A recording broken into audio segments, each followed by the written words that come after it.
আয়েশা রাদিয়াল্লাহু তাআলা আনহা দরজা খানা বাপকে খুলে দিলেন। নবী বলেন, আয়েশা একটু তুমি আড়ালে চলে যাও। আড়ালে চলে গেলেন।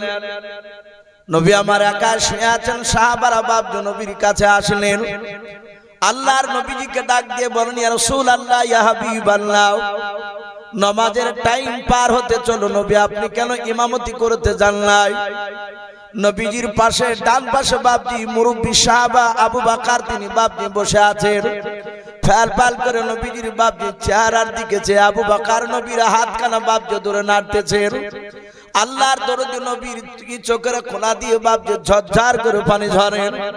আমার আবু বকর নবীজির কান্না দিকে বাপজি আবু বকর আর থাকতে পারেন না। আবু বকরও তিনি কান্না শুরু করে দিলেন। নবী বলেন, আবু বকর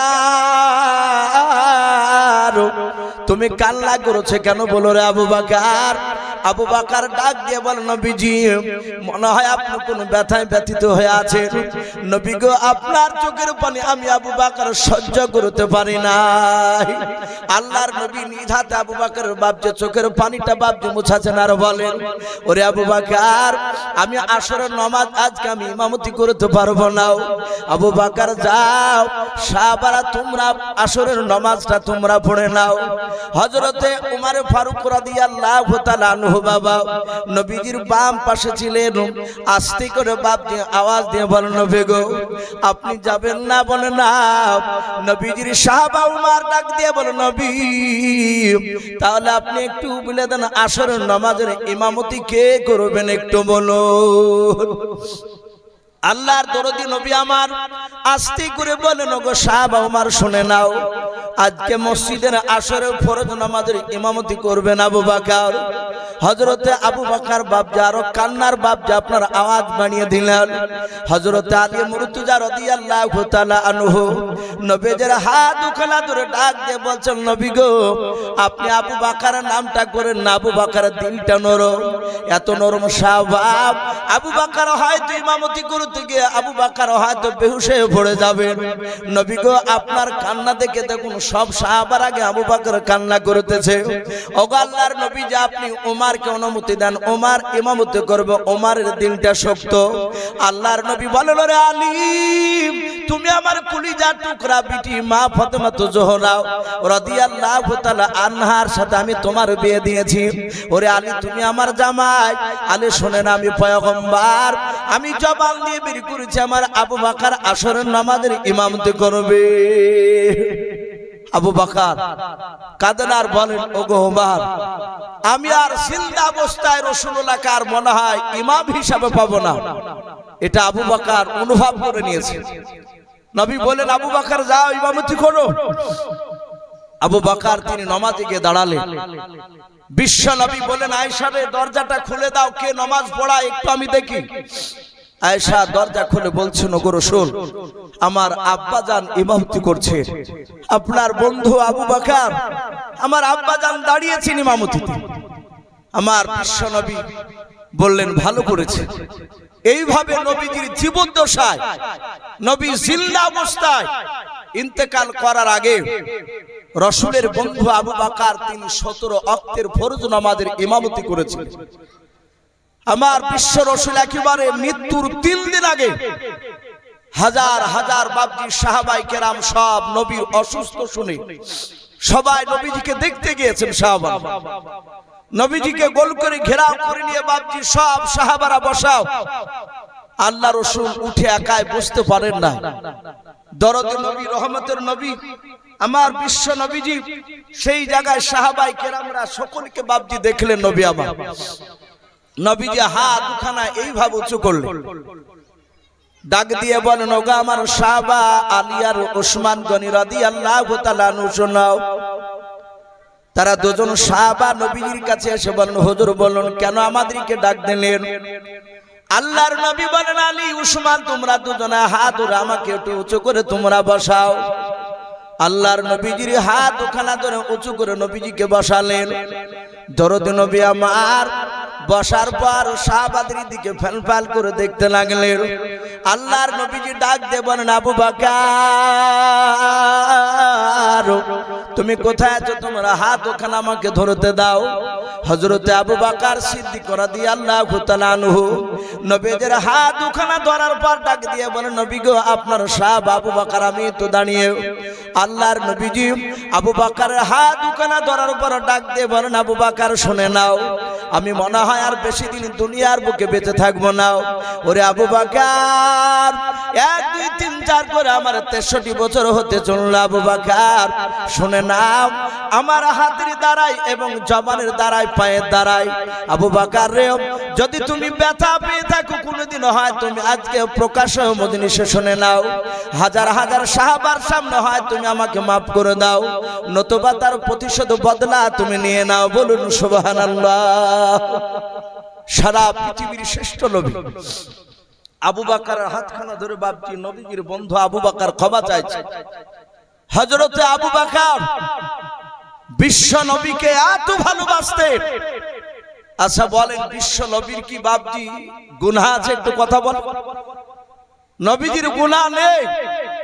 মা আয়েশা সিদ্দিকা রাদিয়াল্লাহু তাআলা আনহা তিনি বলেন, আমি নবীর মুখে শুনেছি নবীর ডান দিকে আর বাম দিকে আর সামনের পেছন দিকে চারিদিকের গুনাহ আমার আল্লাহ নবীকে মাফ করে দিয়েছেন। বলুন আলহামদুলিল্লাহ। অথচ নবীর গুনাহ নেই।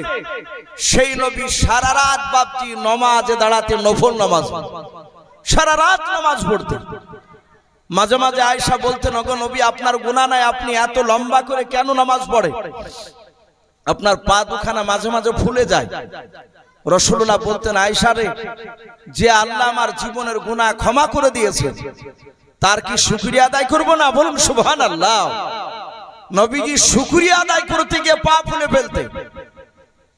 আজ আমরা ফরজ নামাজটা অনেকে তো পড়িই না, আবার যদিও পড়ি তো নফল নামাজগুলো বাপজি আমরা অনেকেই পড়ি না, অনেকেই পড়ে না।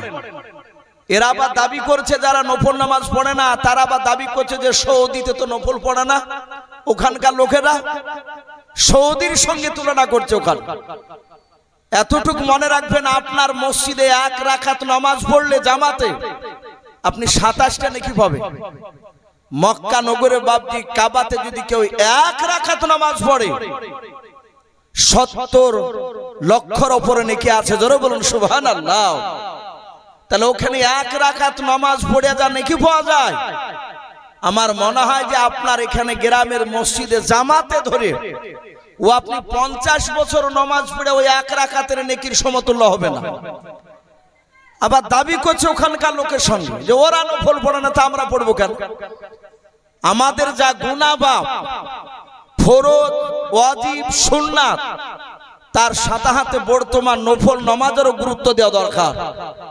আমাদের যা গুনার হার বেড়ে গিয়েছে। আমার বিশ্ব নবী দরদি নবীর বন্ধু আবু বকর তিনি অবাক হয়ে গেলেন, নবীজি মাফ চাইছেন আবু বকরের কাছে। আবু বকর বলছেন, ওগো রাসূল, আপনি আমাদের কাছে অন্যায় করেননি। নবী গো, আপনার কাছে আমরা অন্যায় করেছি।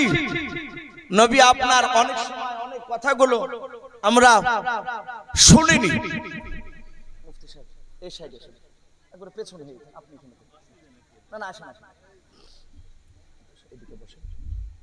বিশ্ব নবী জনাবে মুহাম্মদ রাসূলুল্লাহ সাল্লাল্লাহু তাআলা আলাইহি ওয়াসাল্লাম বিশ্ব নবী বলেন, আবু বকর তুমি যদি দুঃখ করো না, তুমি কিছু মনে করো না, আমি রাসূল পয়গম্বর, আমার আল্লাহ জিবরিলের মারফত আমাকে জানিয়ে দিয়েছে দুনিয়ার কোন মানুষ যদি তার কোন মানুষকে আঘাত দেয়, এক বান্দা আর এক বান্দাকে যদি আঘাত দেয়, আমার আল্লাহ রাব্বুল আলামিন বলেছে দুনিয়ার বুক থেকে কোন মানুষের কাছ থেকে ক্ষমা যতক্ষণ পর্যন্ত না নিয়ে চেয়ে আসবো ওই মানুষের কাছে যাকে আঘাত দিয়েছে, আমার আল্লাহ তাকে মাফ করবে না। কিন্তু আল্লাহর হক, আল্লাহ বলছেন যে আমার হক যদি কেউ আদায় করে না আসতে পারে, একটা মানুষ নামাজ আমরা জন্ম নেওয়ার পর বালেগ হওয়ার পর থেকে তার নামাজ পড়া বাপজি ফরজ তাকে পড়তে হবে, কিন্তু সেই লোকটা তার নামাজ হক আল্লাহর কাছে তাকে নামাজ পড়তে হবে, এটা আল্লাহর বান্দার উপর হক রয়েছে। কিন্তু তবু আল্লাহ বলেন কোন বেনামাজি মানুষ সে জীবনে নামাজ পড়ে না, আমি আল্লাহ আমার হক সে আদায় করে না আসলে আমি আল্লাহ ইচ্ছা করলে তাকে মাফ করে দিতে পারি। বলুন আলহামদুলিল্লাহ। আচ্ছা, আল্লাহ যদি কোনো বেনামাজিকে মাফ করে দেয় আমাদের কিছু করার আছে ভাই? একটু বলে। গোটা কিয়ামতবাসী আল্লাহর বিরুদ্ধে স্লোগান দিয়ে কোনো লাভ নেই, কিন্তু বান্দা বান্দার সাথে বাপজি একটা মানুষ আর একটা মানুষকে আঘাত যদি দেয় জবান দিয়ে, হাত দিয়ে, পা দিয়ে, আপনি চোখ দিয়ে, যা দিয়ে তাকে আঘাত করবে, সেই আঘাত তার কাছ থেকে যতক্ষণ পর্যন্ত আপনি দুনিয়ার বুকে মৃত্যুর আগে মাপ না চাইবে, ক্ষমা না নিতে পারবে, কিয়ামতের ময়দানে আল্লাহ বলছেন আমি তাকে মাফ করব না। আমার বিশ্ব নবী কাঁদেন আর বলেন, আবু বকর রে, তুমি আমাকে ক্ষমা করে দাও, নতুবা তুমি তার প্রতিশোধ বদলা তুমি নিয়ে নাও। আবু বকর বিশ্ব নবীর হাত দুখানা ধরে বলছেন, হুজুর আপনি আমার কাছে অন্যায় করেননি, আমি আপনার কাছে অন্যায় করেছি। আমার বিশ্ব নবী আবু বকরকে বাপজি ছেড়ে দিলে, ছেড়ে দেওয়ার পরে আমার বিশ্ব নবী বলেন, আবু বকর তুমি বসো। পাশেই ছিলেন ওমর। আমার বিশ্ব নবী বলেন, ওমর, ওমর তোমার হাত দুখানা আমাকে ধরতে দাও।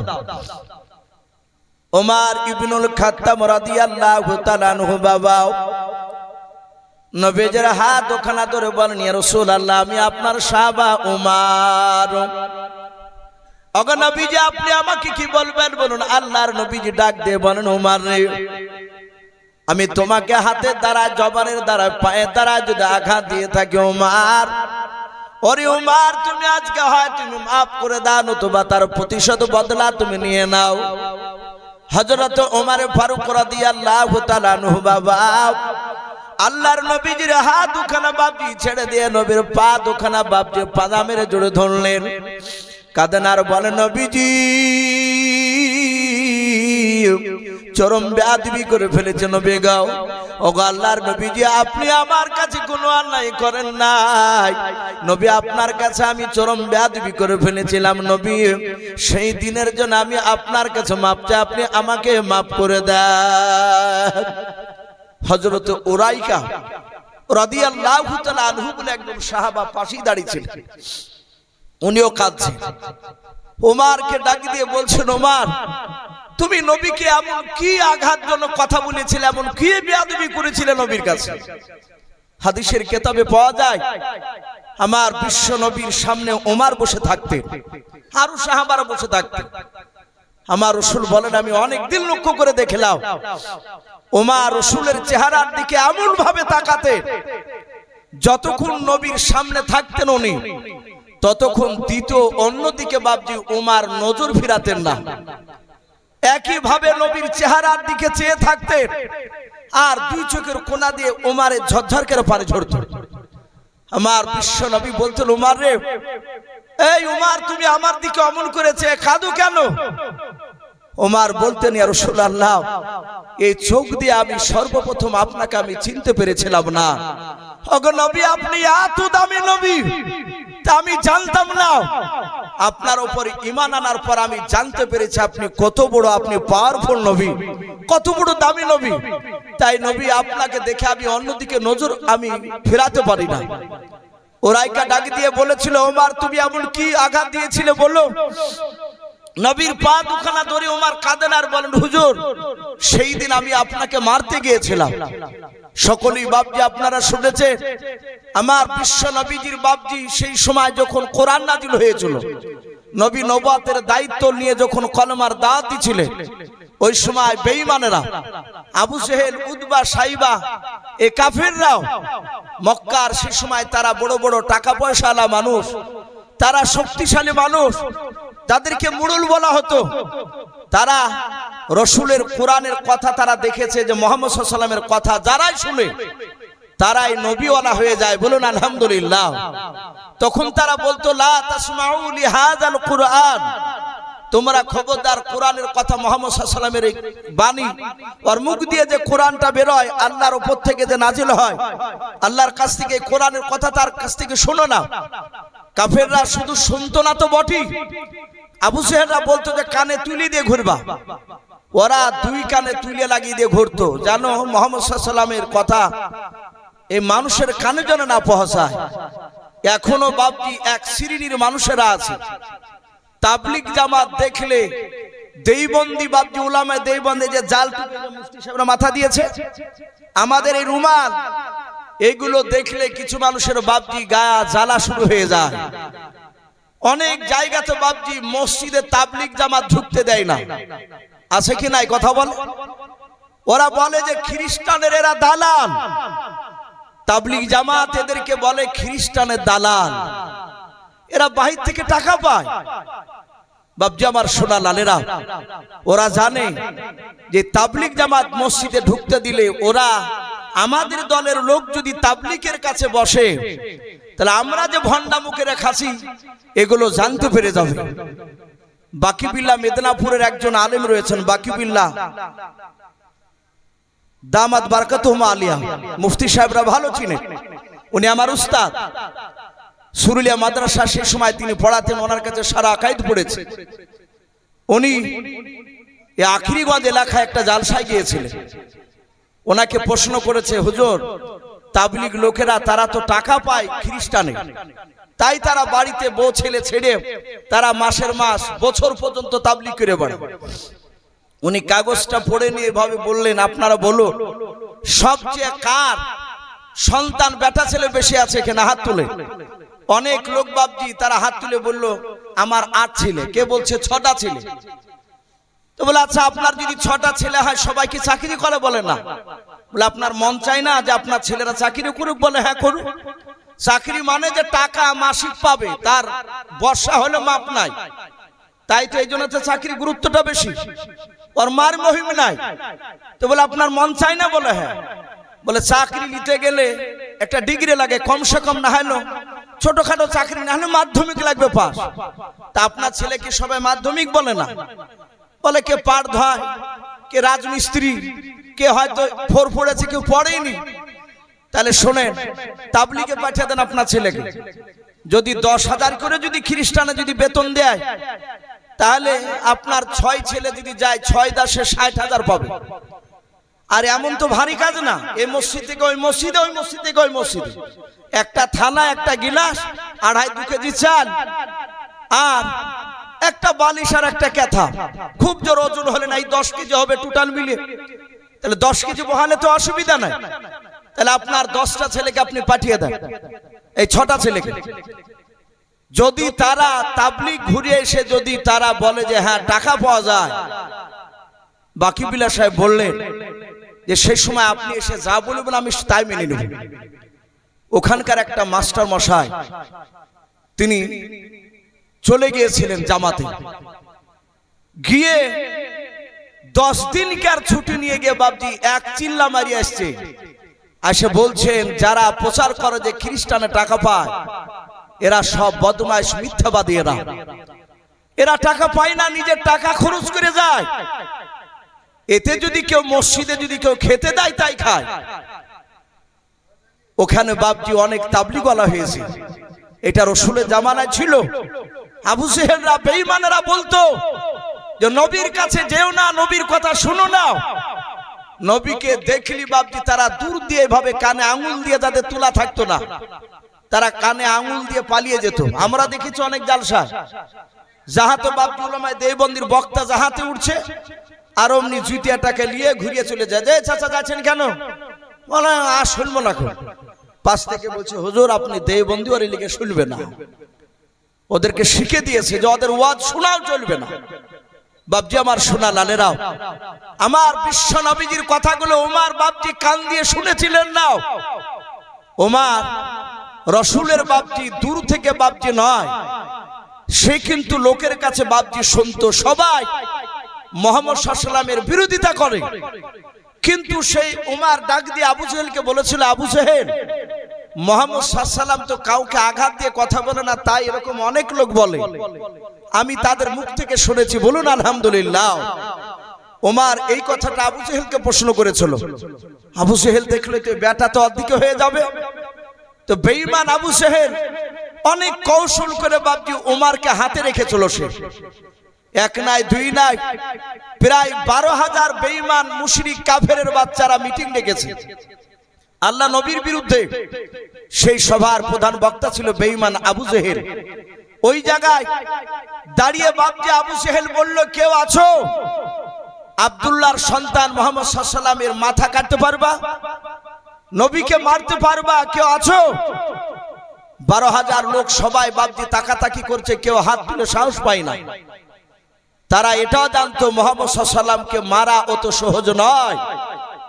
সঙ্গে সঙ্গে আবু জেহেলের দরবারে ওমর হাত উঁচু করে বলেছিল, আমি মারব, আমি তাকে জবাই করব। 12,000 লোক সব কাফের এইভাবে হাত তালি মেরে তাকে বাহবা দিল, আনন্দ দিল। আবু জেহেল বলল, তুমি যদি মুহাম্মদ সাল্লাল্লাহু আলাইহি ওয়াসাল্লামকে মারতে পারো, তার মাথা কেটে নিয়ে আসতে পারো, তোমাকে বড় বড় 3টে উপহার দিব। ওমর তাতে রাজি হয়ে গেল। ওমর সেখানে ওয়াদা করে কথা দিয়ে ওলঙ্গা তলোয়ার খানা ওমর সঙ্গে করে নিয়ে ময়দান দিয়ে দৌড়াচ্ছে, রাসূলকে মারতে যাচ্ছে। ওমর মুসলমান সাহাবাদেরকে, নবীর সাহাবাদেরকে দেখলে তার চোখ লাল হয়ে যেত, কারণ তার তো ঈমান নাই।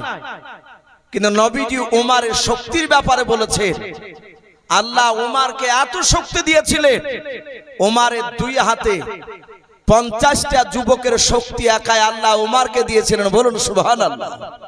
নবীর আরেকটা চাচা আমির হামজার হাতে দিয়েছিলেন। ওমরের এত শক্তি ছিল, ওমর তার দুশমনকে জবাই করে চামড়ার মুশুকে ওই মৃত ব্যক্তির, জবাই করা ব্যক্তির রক্ত ভরে নিত। ভরে নেওয়ার পরে যাকে জবাই করেছে, মেরেছে ওমর, তার রক্তকে নিয়ে তার বংশে তার বাপ যদি বেঁচে থাকতো, তার বাড়ির দরজায় গিয়ে তার বাপের নাম ধরে ডাকতো, ডেকে কাছে বলতো যে তোর ছেলেকে যে মেরেছি, তার ছেলে রক্ত খাবে। মুখে করে নিয়ে ওমর তার গায়ে ছিটা মারতো রক্ত। ভাবতে পারেন কত বড় বাপজি শক্তিশালী ছিল ওমর। সেই সময় কুখ্যাত বাপজি আপনার বাহাদুর মস্তার ওমর রাসূল সাল্লাল্লাহু আলাইহি সাল্লামকে মারার জন্য দৌড়াচ্ছে। মরুভূমির ময়দান দিয়ে বাপজি যাচ্ছিল, আর ওখানে একজন রাসূলের সাহাবা, কিতাবে তার নাম লিখেছে বাপজি হযরত নাঈম রাদিয়াল্লাহু তাআলা আনহু। উনি বলছেন, এই ওমর ভাই, এই কি ব্যাপার, এভাবে দৌড়ে যাচ্ছ কোথায়? ওমর থমকে দাঁড়িয়ে বলল, বড্ড বাড়া বেড়েছে আব্দুল্লাহর সন্তান মুহাম্মদ সাল্লাল্লাহু আলাইহি ওয়াসাল্লাম, ও তো দূরত পড়ছে না, ওই আব্দুল্লাহর ছেলের মাথা কাটতে যাচ্ছি। হযরত নাঈম বললেন, ভাই ওমর, তুমি একা, ওর তো সাথীরা আছে, ওরা তো তোমাকে কম করে ছাড়বে না। নাঈমের সাথে ওমরের একটু বন্ধুত্ব ছিল। আমাদের অনেক সময় আমাদের হিন্দু ভাইদের সাথে অনেকের বন্ধুত্ব থাকে না, অনেক মুসলমানের। তো বললো, ভাই ওমর, তুমি একা, ওর তো দলবল আছে, ওরা তো কম করে ছাড়বে না। ডাক দিয়ে বলল, ভাই তোর কথা শুনে মনে হচ্ছে তুই নবীর লোক। নাঈম বলল, ভাই আমি নবীর কলেমা পড়ে মুসলমান হয়েছি। এই ওমর, তুমি আমাকে মারার আগে, নবীকে মারার আগে তোমার বাড়িটা ভালো করে খোঁজ নিয়ে এসো। ওমর চিৎকার করে বলল, বাড়ি মানে? বলে, তোমার আপন কলিজার টুকরা বোন ফাতেমা নাই? বলে, আছে তো। বলে, ফাতেমার বিয়ে দিয়েছো সাঈদের সঙ্গে না? বলে, হ্যাঁ। বলে, তোমার সেই ফাতেমার স্বামী সাঈদ তোমার দুলাভাই হয়েছে, আর তোমার বোন ফাতেমা, ওরা দুজনায় স্বামী স্ত্রীতে যেই নবীকে মারতে যাচ্ছ, সেই নবীর কলেমা পড়ে তারা মুসলমান হয়ে গিয়েছে। জোরে বলুন সুবহানাল্লাহ। ওমরের যা রাগ ছিল নবীর উপর, তার চেয়ে বাপজি 7 গুণ বেড়ে গিয়েছে রাগ। বলে, মিথ্যা বলছিস না তো? নাঈম বলছে, নবীর উপর কলেমা পড়ে যেদিন থেকে কলেমা পড়েছি সেদিন থেকে মিথ্যা কথা বলি নাই। বলুন সুবহানাল্লাহ। আর রাসূলের যারা উম্মত হবে, বন্ধ হবে, তারা মিথ্যা কথা বলেন না। বাপজি আমার সোনা লালেরা, আল্লাহর নবী জনাবে মুহাম্মদ রাসূলুল্লাহ সাল্লাল্লাহু তাআলা আলাইহি ওয়াসাল্লাম, বিশ্ব নবীজির বাপজি যখনই কথাটা বাপজি বলেছে যে তার ভাই কলেমা পড়ে নিয়েছে, ডাক দিয়ে বলল, আমি এক্ষুনি বোনের বাড়িতে যাচ্ছি। বলে, যাও। ওমর দ্রুত বেগে বাপজি নিজের বোন ফাতেমার বাড়ির দিকে দৌড়ে চলে গেল। দরজাখানা বাপজি বন্ধ করা ছিল রে বাবা। হাদিসে এটাও পাওয়া যায় ওমর কলমা পড়ার আগে বিশ্ব নবী আমার প্রকাশে কলমার দাঁত দিত বাপজি ভয় পারতেন না নবীজি চুপি চুপি বাপজি কলমার দাঁত দিয়ে বেড়াতেন এতে অনেকে বাপজি কলমা পড়তো আবার যারা কলমা পড়তে গিয়ে বাপজি আবু জেহেলের লোকেরা জানতে পারতো তারা জোর করে নবীর সাহাবাকে নিয়ে গিয়ে তারা অত্যাচার করতো মারতো আল্লাহর নবীজির বাপজি নাই ওমরের কলিজার টুকরা বোন ফাতেমা শাহিদ তারা দুজনাই ওই ঘরের ভিতরে তারা বাড়িতে কোরআন বাপজি শিখছিল হযরতে খাব্বাব রাদিয়াল্লাহু তাআলা আনহু বলে একজন নবীজির সাহাবা উনি বাপজি নবীর তরফ থেকে বাপজি শাহিদ আর শাহিদের স্ত্রী ফাতেমাকে ওদের স্বামী স্ত্রী দুজনাকে বাপজি কলমার বাপজি আপনার কথা পড়ানোর পর কোরআন বাপজি সেখানে শেখানোর জন্য গোপনে কোরআন বাপজি তেলাওয়াত করে শোনাচ্ছিলেন হযরত ওমর দরজার গুড়িতে বাপজি কানটা একটু লাগিয়ে দেওয়ার পর মনে হলো কি যেন ভিতর থেকে বাপজি আওয়াজ বেরিয়ে আসে হযরত ওমর সঙ্গে সঙ্গে বাবা দরজাখানা বাপজি আওয়াজ দিল শিকলটা নড়ালো ডাক দিয়ে বলে ফাতেমা দরজাটা তাড়াতাড়ি তুমি খুলে দাও হযরত ফাতেমা দরজার গুড়ি থেকে বাপজি ওমরের আওয়াজ শুনে বুঝতে পেরেছেন আমার ভাই ওমর মনে হয় জানতে পেরেছে আমরা কলমা পড়েছি তা আমাদেরকে মনে হয় মারার জন্য দৌড়ে এসেছে হযরত শাহিদ খাব্বাব বাপজি দুজনে পাশাপাশি বাপজি দাঁড়িয়েছিলেন ফাতেমা ডাক দিয়ে বলেছিল গো আমার খাব্বাব ভাই এখনই কোরআনটা নিয়ে তুমি আড়ালে চলে যাও কারণ আমার ভাই ওমর কোরআনকে চিনে না হয়তো এসে ঘরে এসে তোমার কোরআনটাকে নিয়ে হয়তো টান মেরে ছুঁড়ে ফেলে দিতে পারে আল্লাহর নবীজির সাহাবা ওমর সেই সময় বাপজি আপনার কলমা পড়ে নাই নবীজিকে বাপজি চিনে নাই ওমর কয়েকবার বাপজি ডাক দিল দরজা যখন খুলতে দেরি হয়ে গেল দরজা খুলতে দেরি হলো ওমর বাপজি লাত মেরে দরজাটা বাপজি আপনার ভেঙে গিয়া দরজা ভেঙে ফেলে বাপজি ঘরের ভেতরে প্রবেশ করলো ওমর প্রবেশ করার পর ওমরের দুলাভাই নিজের বাপজি আপনার শাহিদ যে আপনার নাম ছিল তার কাছে গিয়ে বাপজি বাম হাত দিয়ে তার দাড়ি কানাকে বাপজি ওমর বাপজি ধরে ফেলল অমনি কাছে গিয়ে দাড়ি কানা ধরে বলে এই শাহিদ ভাই শুনলাম তুমি নাকি কলমা পড়েছো যারা ইমানদার হয় আল্লাহওয়ালা হয় তারা পৃথিবীর কাউকে দেখে ভয় পায় না একমাত্র আল্লাহকে ছাড়া আমাদের ভয় যদি হয় কাউকে দেখে জানতে হবে যে ঈমান দুর্বল হবে শাহিদ চিৎকার করে বলল ভাই শুধু আমি একাই পড়েছি তা নয় তোমার বোন ফাতেমাও কলমা পড়ে নিয়েছে ওমর আরো রেগে গেল দাড়িখানা বাম হাত দিয়ে ধরে টান মেরে বাপটি ঝিক্কা মেরে ফেলে দিল শাহিদ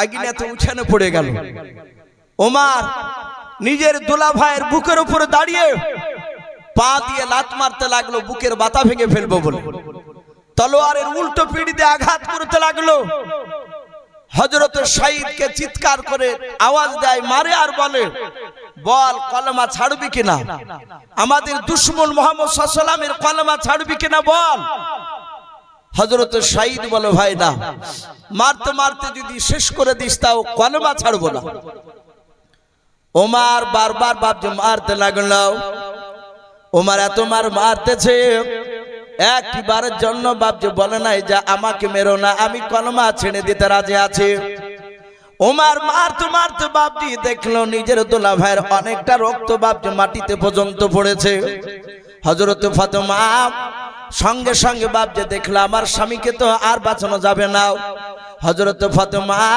নিজের স্বামীর বুকের উপর বাপজি আপনার শুয়ে পড়ে ডাক দিয়ে বলেছিল ভাই আমি তোমার কলিজা টুকরা বোন রে ভাই তুমি আমাকে মেরো না ও ভাই তুমি দয়া করে আমার স্বামীকে ছেড়ে দাও হযরত ফাতেমার মাথার চুলগুলো বাপজি ধরে টান মেরে আগুনেতে উঠানো ফেলে দিল শুধু ফেলে দিল তা নয় নিজের বোনের বাপজি বুকের উপর বাপজি ওমর দাঁড়াতে পর্যন্ত দ্বিধাবোধ করলো না নিজের বোনের বুকের উপর দাঁড়িয়ে পা দিয়ে মারতে লাগলো তলোয়ারের উল্টো পিঠ দিয়ে বাপজি আঘাত করে ফাতেমার শরীর কানা কেটে কেটে বাপজি রক্ত বেরিয়ে যায়। হযরত ফাতেমাকে ডাক দিয়ে ওমর চিৎকার করে বলে, ফাতেমা এখনো সময় আছে, কলমা ছাড়, বল তোরা কলমা ছাড়বি কিনা, ডাক নিয়ে বল। ওমরের বোন ফাতেমা কাঁদানার বলেন, ওরে ভাই মারতে মারতে যদি ধোলার সঙ্গে মিশিয়ে দাও তবে আমি কথা দিচ্ছি আমি ফাতেমা আর আমি আমার স্বামী শাহিদ এরা দুজনাই আমরা কলমা পড়তে রাজি নাই। ওমর মারতে মারতে দেখলো এত মারলাও একবারও আমার কাছে জানের ভিক্ষা চাই না। ফাতেমা আসতে গুরু নাই বাপজি ওমর ডাক দিয়ে বলে, ফাতেমা একবার তুই আমার কাছে জানের ভিক্ষা চাও। হযরত ফাতেমা ডাক দিয়ে বলেন, গো ভাই যেই নবীর কলমা পড়ার জন্য তুমি আমাকে মারতে যে শুনে নাও, সেই নবী আমাদেরকে শিখে দিয়েছেন মৃত্যু শুনে না যদি হয়ে যায়, শুনে নাও একমাত্র আল্লাহর কাছে ছাড়া কারোর কাছে সাহায্য চাইবে নাও। জাত বাপনি এই কথাটা যখন বলা হলো, বলে আমি আল্লাহ ছাড়া কারো কাছে সাহায্য চাই না। ওরে ওমর তুমি মারতে মারতে তুমি মেরে ফেলো আমাদের, তবু তোমার কাছে জানের ভিক্ষা চাই নাও। ওমর বাপজি দেখলো এত মারলাম, আমার ফাতেমা বোনকে আর শাহিদ ভাইকে এমন কি জাদু করেছে সেই মোহাম্মদ সাল্লাল্লাহু ডাক দিয়ে বলেছিল, বোন ফাতেমা আমি দরজার গুঁড়িতে এসে কানটা যখন লাগিয়েছিলাম কে যেন পড়ছিল ইন্নী আলাল্লাহ, কে যেন কি যেন জোর দিয়ে পড়ছিলাম। হযরত ফাতেমা ডাক দিয়ে বলেন, ভাই তুমি দরজার গুঁড়িতে দাঁড়িয়ে শুনতে পেয়েছিলে? বলে হ্যাঁ, ওটা কোরআনুল কারীম পড়ছিল খাব্বাব বলে একজন সাহাবা, আমরা কোরআন শিখছিলাম। ডাক দিয়ে বলে, বোন তাড়াতাড়ি একটু পড়, একটু শুনি আমি। ডাক দিয়ে বলেন, ভাই তোমার কাছে এখন এই মুহূর্তে নিয়ে আসা হবে না। বলে কেন? বলে তুমি হয়তো কোরআনটা টান মেরে ফেলে দেবে। বলে ফেলবো না। বোনের একটু দে, আমাকে দে, আমি দেখতে দেখবো। ডাক দিয়ে বলেছিল তোমার হাতে স্পর্শ করতে দেওয়া হবে না। বলে কেন হবে না? বলে তুমি অপবিত্র অবস্থায় আছো, তুমি নাপাক অবস্থায় আছো। বলে বোন রে তুমি দূর থেকে পড়ো, আমি একটু দূর থেকে শুনবো। খাব্বাব রাদিয়াল্লাহু তাআলা আনহু তিনি বেরিয়ে আসার উপর ডাক দিয়ে বলেন, ভাই ওমর শুনে না, গতকালকে নবীজির পেছনে আমি আসর নামাজ পড়েছিলাম, শুনে নাও। নবী আমার আসর নামাজ পড়ে, ওরে উমর তোমার জন্য আর আবু জেহেলের জন্য আমার আল্লাহ কয়েকবার দোয়া করেছেন, বলুন সুবহানাল্লাহ। আমার মনে হয় তোমার দোয়াটা কবুল হয়ে গিয়েছে। হযরত ওমরের সামনে বাপজি খাব্বাব কয়েকটা বাপজি আয়াত পড়লেন, কেউ বলেছেন সূরা তওবা, কেউ বলেছেন সূরা তাহার। ওমর ডাক দিয়ে বলল, বোনরে এত সুন্দর বাণী পালি কোথায়? বলে যেই নবীর জন্য তুমি আমাকে মারলে সেই নবীর উপরে এই কোরআন নাযিল হয়েছে। ওমর বলল, বোন এখনই তাড়াতাড়ি নিয়ে চল, আমাকে নিয়ে চল, সেই নবীর কাছে গিয়ে আমি কথাগুলো শুনবো, তার মুখ থেকে আমি কথাগুলো শুনতে চাই। তার মানে বাপজি ওমর বিশ্বনবীর কথাগুলো কান দিয়ে ভালো করে তার আগে শুনেছিলেন না। আবু জেহেল তাদেরকে শুনতে দেয়নি। যখনই বাপজি বেরিয়েছে তখনই বলেছে মুহাম্মদ সাল্লাল্লাহু আলাইহি ওয়াসাল্লামের কাছে যাব না, ওর দলের লোকেদের সাথে মিশবা না। আল্লাহ রাসূলের কথা বাপজি কোরআনের কথা আল্লাহর যখনই ওমরের কানে গিয়ে ঢুকেছে, ওমর আর থাকতে পারে না। তার ভিতরকার অন্ধকার, তার দিলের ভিতরে বাপজি নূরের বাতি বাপজি আল্লাহ জ্বালিয়ে দিয়েছে। ওমর বাপজি দৌড়ে চলে গিয়েছিলেন। অনেক লম্বা ঘটনা আছে, ওদিকে আমি যাব না। আমি বলছিলাম সেই ওমর রাসূলের হাতখানা ধরে বাপজি পা দুখানা জোড়ে ধরে বললে, ওগো নবী আমি সেই ওমর, আপনাকে আমি চিনতে পেরেছিলাম না, আমি আপনাকে তলোয়ার নিয়ে মারতে গিয়েছিলাম। ওগো নবী সেদিন চরম বেয়াদবি করে ফেলেছিলাম, নবী আপনি আমাকে সেই দিনের জন্য ক্ষমা করে দেন। আমার বিশ্ব নবী দরদে নবী রহমতের নবী বলেন, ওমর রে আমি রাসূল পয়গম্বর, আমি তোমাকে ক্ষমা করে দিয়েছি। হযরত ওমর তিনি কাঁদতে লাগলেন। নবী আবার বললেন, ওগো উসমান গনি তুমি দাঁড়িয়ে যাও। এইভাবে বাপজি হাজার হাজার সাহাবা বসা, সারা পৃথিবীর শ্রেষ্ঠ নবী আমার নবী এক এক করে সাহাবার হাত ধরছেন আর ক্ষমা চাইছে। আঘাত করে থাকলে হয় মাফ করো, নাহলে প্রতিশোধ নিয়ে নাও।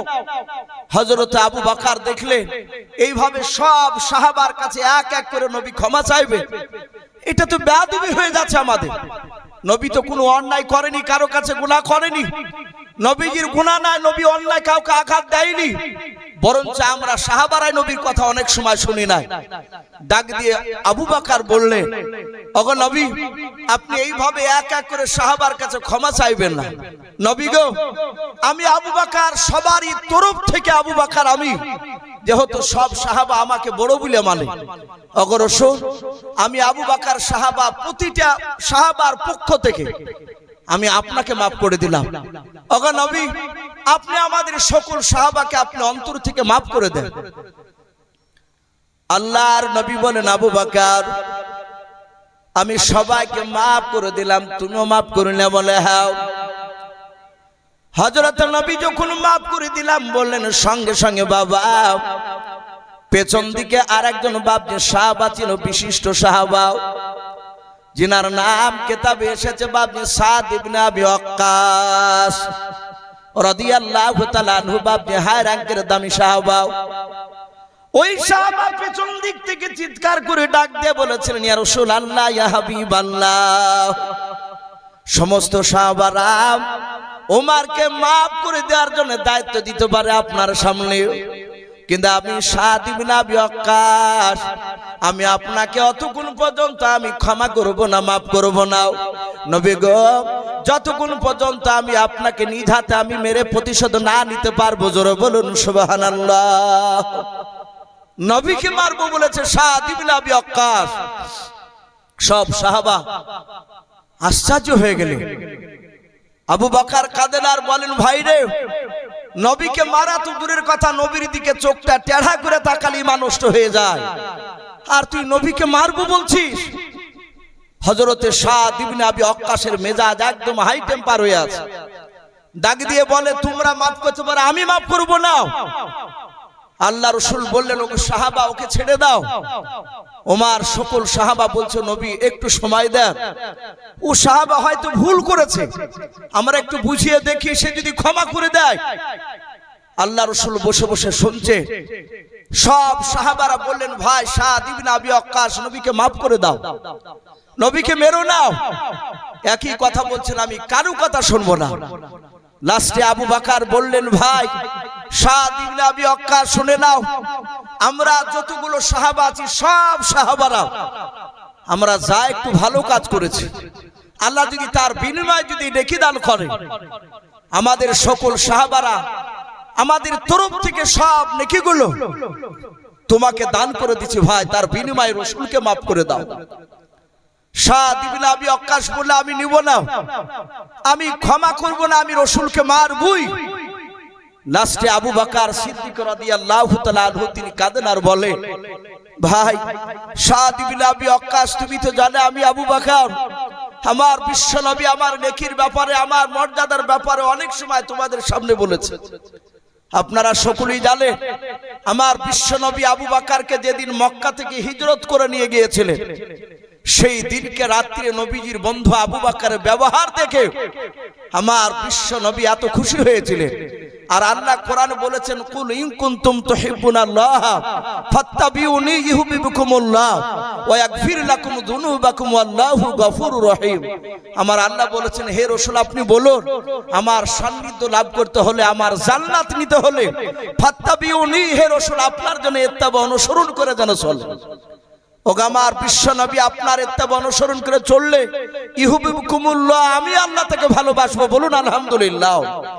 আমার বিশ্বনবীর বন্ধু আবু বকর বললেন, ওগো ভাই সেই রাত্রি নেকির ব্যাপারে তুমি জানো, আপনারা সকলে জানেন আমার বিশ্বনবীর উপর যখন মক্কা নগরে বাপজি অত্যাচার বেড়ে গেল, আমার রহমতের নবীকে দিন দিন মানুষের এত মারতে লাগলো, আমার সঙ্গে সঙ্গে জিবরিল আলাইহিস সালাম আল্লাহর হুকুমে এসে বললেন, ওগো নবী আপনাকে মক্কা ছেড়ে মদিনায় চলে যেতে হবে।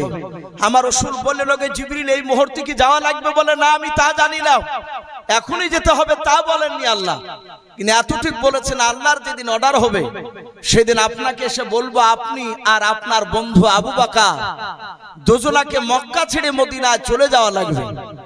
সঙ্গে সঙ্গে জিবরিল আলাইহিস সালাম তিনি চলে গেলেন, অদৃশ্য হয়ে গেলেন।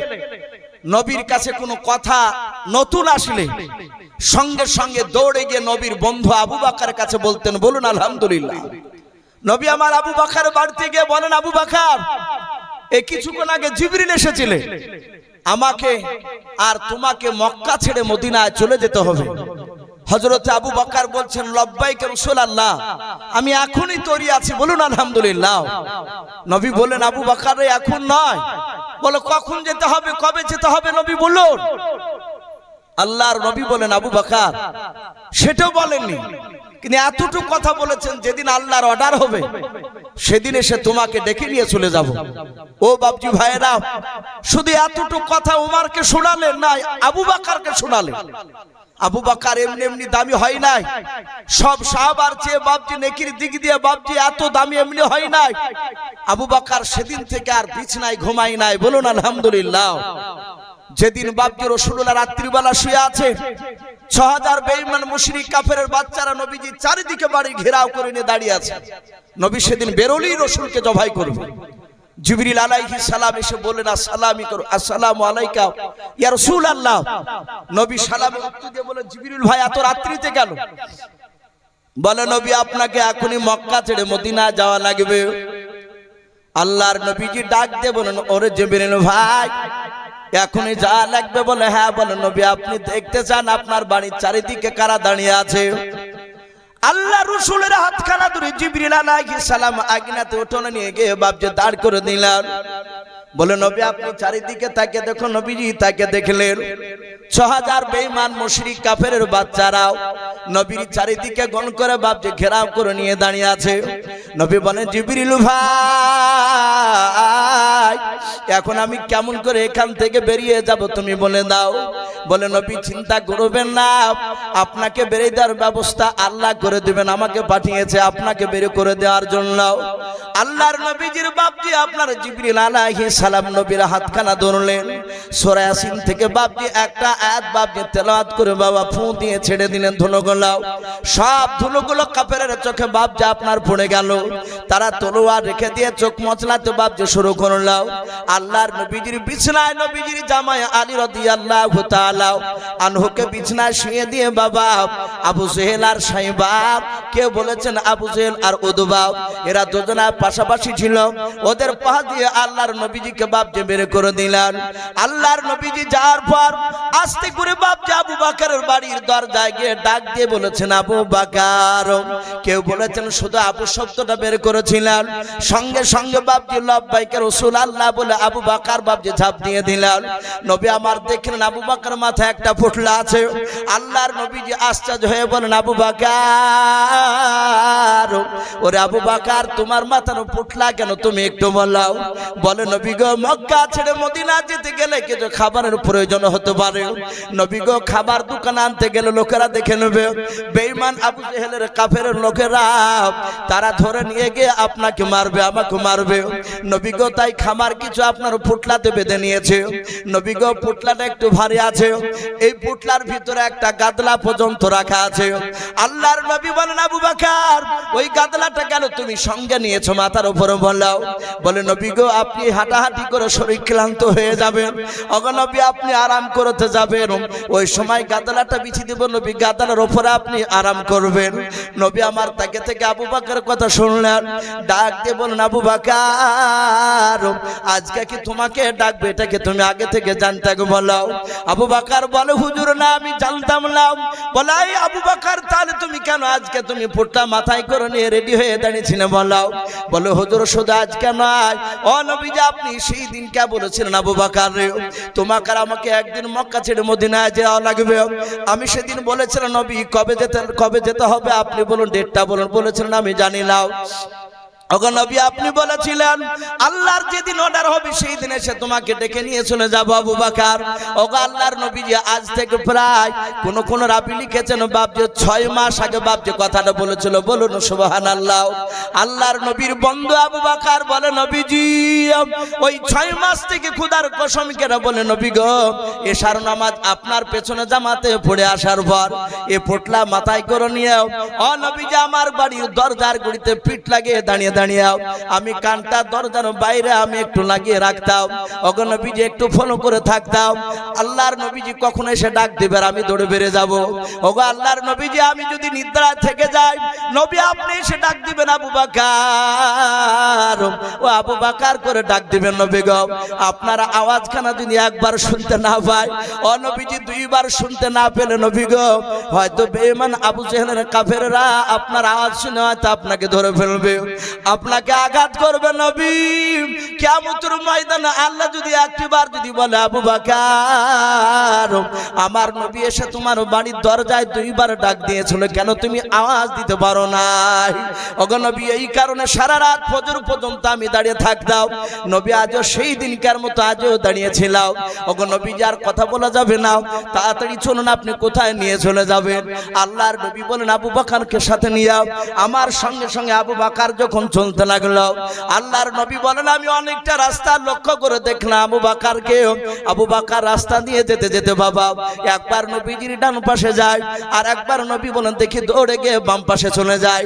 আবার আবু বকরকে দেখতে পাই, আবু বকর সামনের দিকে দৌড়ে যায়, আবার সামনের দিক থেকে পেছন দিকে দৌড়ে চলে যায়। আল্লাহর নবী বলেন অনেকটা রাস্তা চলে গেল, আবু বকর আমার সঙ্গে এভাবে বারবার চারিদিকে শুধু আমার চারিদিকে ছোটাছুটি করে।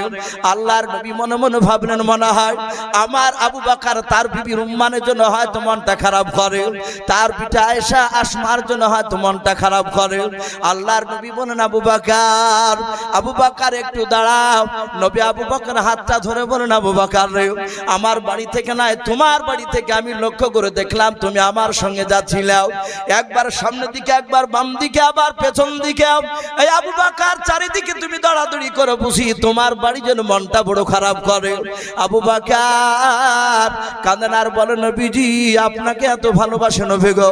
ওগো আল্লাহর নবী শুনে নেন, আপনার সাথে থাকলে আমি পৃথিবীর সব কিছু ভুলে যাই। বলুন সুবহানাল্লাহ। বলে নবী তুমি কেন চারিদিকে আবু বকর তুমি দৌড়াছিলে বলো? আবু বকর বলো হুজুর আমি ডান দিকে কেন যাচ্ছিলাম, বাম দিকে কেন যাচ্ছিলাম আপনি জানেন না? বলে নাও। ওরে আবু বকর